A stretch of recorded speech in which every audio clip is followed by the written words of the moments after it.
الذي في طبعته الثانية. فرقتها النحاسية التي تشارك في جميع المهرجانات في هذه النغمات، الذي يقوم في هذه الأمسية نغمات ممتعة.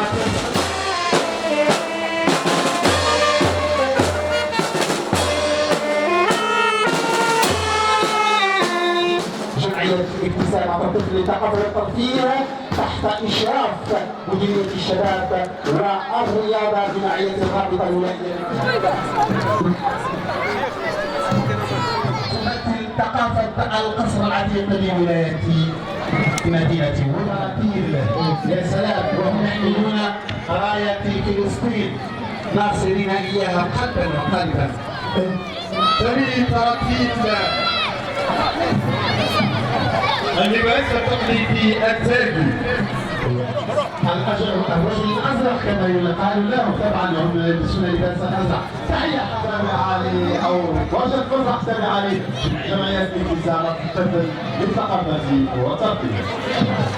في هذه البراعم والوجوه النيره الخارجه معنا والمشاركه معنا رياضه نبيله، رياضه للاخلاق. القصر العتيق وما يحمله من طياته في كل شيء، وهو اللباس المرسوم ما يسمى بالهودج. وما ادراك ما القصر العتيق وما تحمله من تقاليد ورائعه. لقد تحويش مليئه على التاريخ التي تحكي كل الاراء والمواصلات السعيده.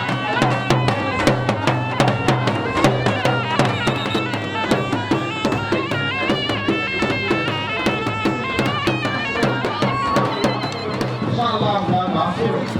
هذه الوسيله التي كانت تستعمل قديما وحصاها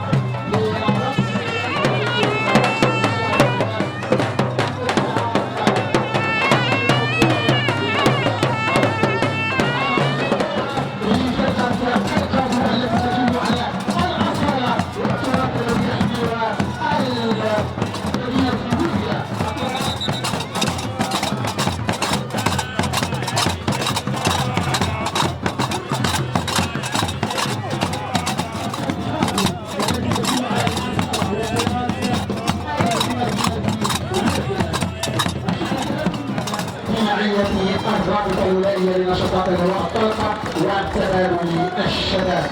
إلى أين يا أخي سمير؟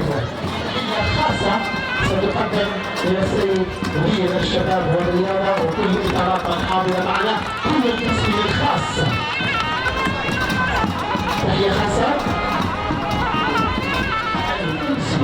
الذي لم يقدر الكثير او الرجل الذي يقدر الكثير من الانبياء هو نادي الجيل. نسافر الى اين؟ إلى أين يا ترى؟ العودة إلى الأصالة، إلى المدينة القديمة، ويليا القصر الماتي والماتي. إلى الدرجات الهوائية. هذه الدرجات الهوائية تبع لبعض الشباب هو لبنودك، الشباب الغنية عن كل التعريف التي بقيادة الولاية الشمالية في ويليا.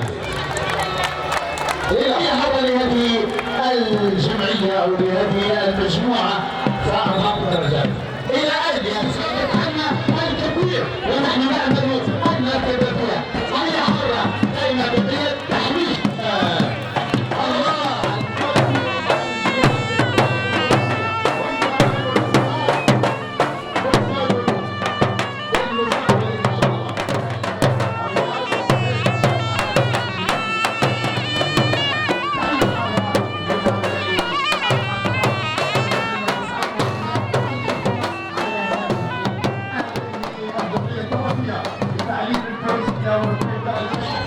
على هذا التراث فلتتفضل المجموعة.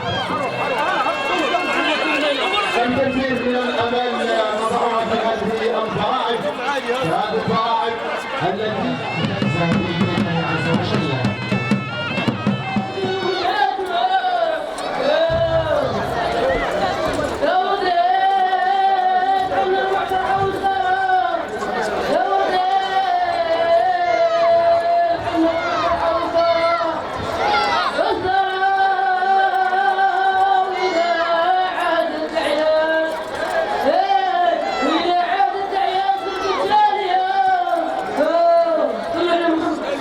ما شاء الله ما شاء الله. طبعا كما قلت الرسالة من جيل إلى جيل بقيادة. شكرا للمجموعة الأفراح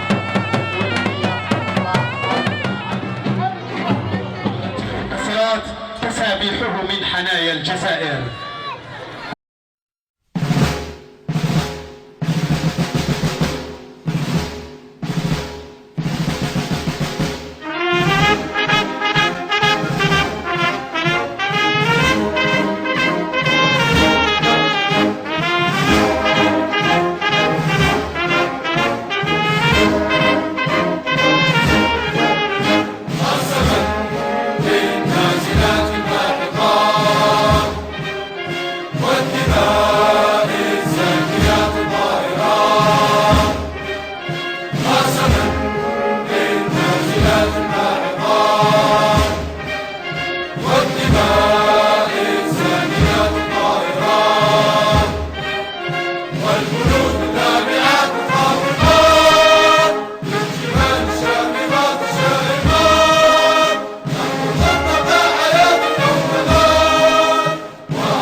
فاشهدوا ترحيبية على شرف الحضور، فليتفضل مشكورا تحت تصفيقات كل من يحضر معا.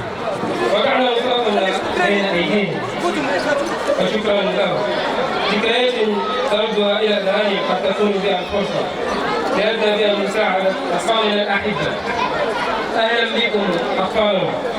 لمجموعة صوتية حاملة شعار الفلسطين، جمعية النورس الصوتية كما أقول، لتقدم لنا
كل الجمعيات المشاركة في فعاليات هذه التظاهرة والتي تدخل ضمن برنامج قطاع الشباب والرياضة أو وزارة الشباب والرياضة، وهو الاحتفال بنصف شهر الطفولة، والذي ينطلق ابتداء من اليوم، وهو الاحتفال باليوم العالمي للطفل المصادف للفاتح من شهر أجواء. حقيقة الاهتمام بالطفل هو من